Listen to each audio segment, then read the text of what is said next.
Un iPhone est difficile d'accès pour nous piquer des données ou pour nous pirater notre iPhone. Difficile mais impossible. Dans cette vidéo, nous allons voir du coup comment faire. Comment faire pour protéger notre iPhone. Donc déjà voir si on a été piraté, si on a accédé à nos données, etc. Et après je vous montrerai du coup les paramètres à réaliser pour justement supprimer ces attaques. Tout d'abord, on va devoir vérifier les applications de votre iPhone pour voir si du contenu a été ajouté sans votre permission.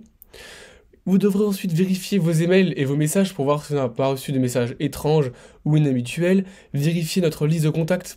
Donc, vous pouvez voir du coup sur votre iPhone si vous avez des applications qui ont été installées sans que vous le sachiez. Donc moi ici, toutes les applications, je les connais. Donc pour moi, on n'y a pas accédé à mon iPhone, on n'a pas réussi à installer les applications sous ma permission. Ensuite, on peut voir dans les mails. Donc si vous n'avez pas reçu des mails frauduleux, donc allez dans vos mails et vous pourrez voir si vous avez reçu des mails frauduleux. Donc vous regardez vos mails et surtout l'adresse qui vous a envoyé ce mail, car on peut voir justement si c'est des adresses mail officielles ou non. Vous pouvez aussi vérifier votre carnet de contacts, donc vous pouvez voir du coup dans contacts et vous pourrez voir du coup si vous avez des contacts qui ont été ajoutés à votre iPhone sans le savoir. On peut aussi regarder les paramètres de l'iPhone, si les paramètres ont bougé ou non. Il peut y avoir des paramètres qui ont bougé, comme par exemple les notifications, même dans le calendrier. Il se peut que votre calendrier ait des petits ajouts.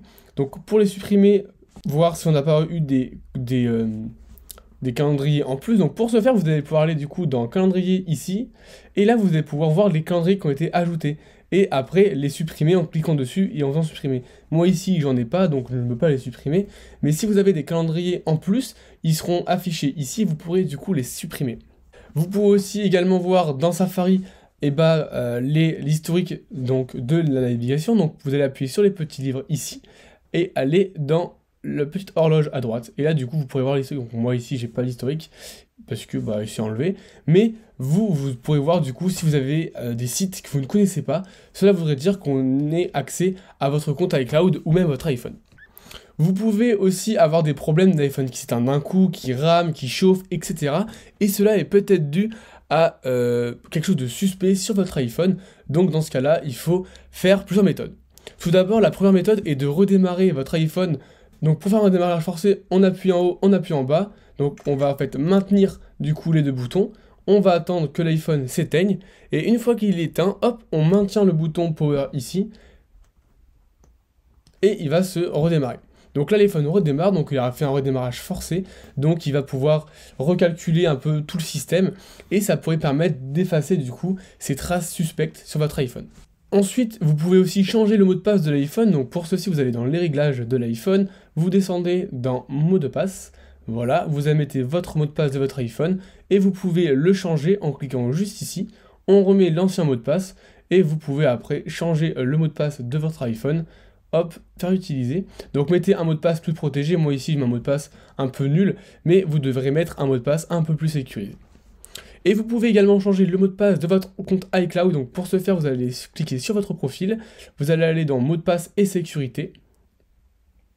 Vous allez attendre, vous allez faire modifier le mot de passe, et vous allez pouvoir modifier le compte iCloud, enfin le mot de passe du compte iCloud, et ceci peut être très pratique, car votre compte iCloud est synchronisé avec votre iPhone, votre Mac, votre iPad, etc. Ensuite, du coup, on peut bloquer plusieurs choses sur l'iPhone. Donc tout d'abord dans Safari, bloquer les pop-up. Donc pour ce faire, vous allez dans Safari, voilà, on va chercher Safari.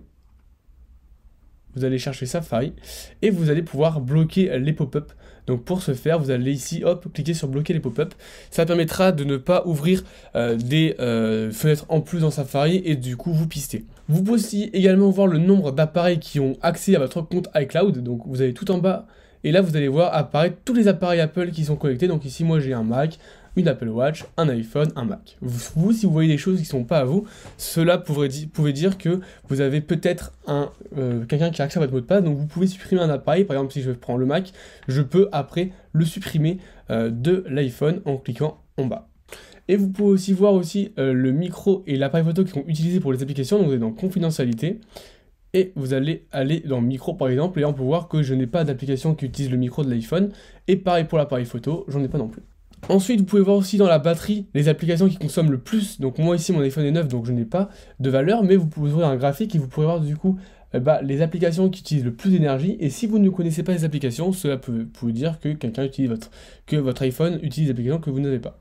Sinon, vous pouvez tout simplement réinitialiser l'iPhone en cas de gros doute, donc dans général. Hop, en bas, vous allez faire transférer ou réinitialiser l'iPhone, et vous allez faire réinitialiser, effacer le contenu et réglage. Voilà. Donc vous faites l'opération, et cela pourra peut-être supprimer la menace.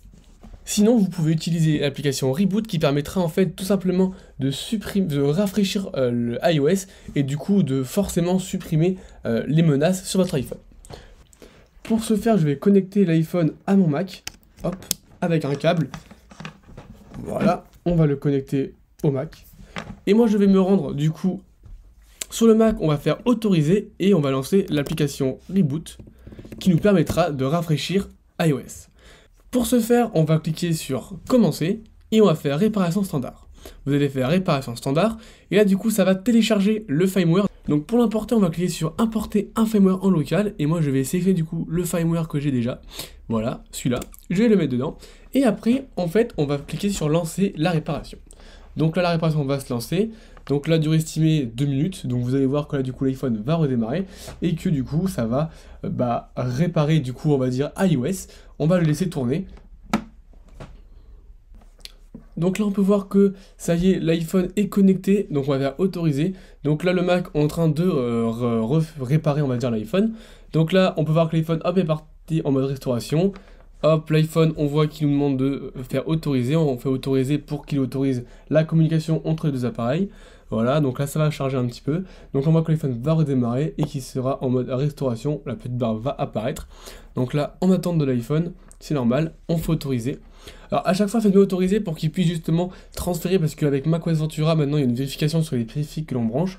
Donc quand on branche une clé USB ou un iPhone, il demande d'autoriser la connexion entre les deux, justement pour éviter les problèmes. Donc voilà. Donc on va attendre que le logiciel fasse la petite manipulation. Là ça y est, c'est fini. On peut voir que du coup on est revenu sur l'écran d'accueil.